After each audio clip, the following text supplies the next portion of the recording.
Magandang hapon po sa inyo mga ka-vlog. Ako po si Tess Solicar Canyabano, ang tagapagluto sa inyo ng hapunan sa tuwing hapon.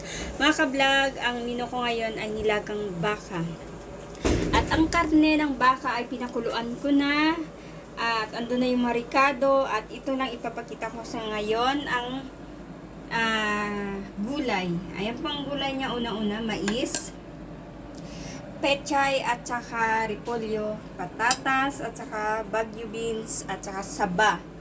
At kung magbulalo din naman mga ka-vlog, so sa iba kasi maglalagay sila ng celery sa bulalo or sa nilaga kasi pang alis ang gulang yan. So nakalimutan kong magbili ka na ng celery mga ka-vlog.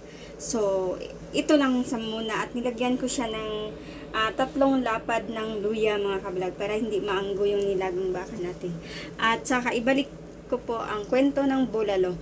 Pag magbulalo ho tayo mga ka-vlog, mais at pechay, repolyo at bagyo beans lang po ang kailangan mga ka-vlog. Wala na po ang saba at ang pechay.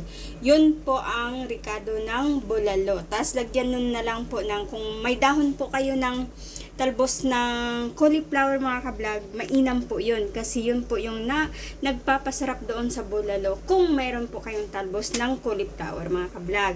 Kahit naman po sa nilaga, pwede din yung lagyan ng talbos ng cauliflower or celery mga ka-vlog. Yan po mga ka-vlog. Advice ko lang yun, nasa sa inyo na yun kung gawin nyo hindi. Kasi nakadepende na po sa mga magluluto ang mga mino po mga ka-vlog. Ideya lang po. Optional lang po. Maraming salamat.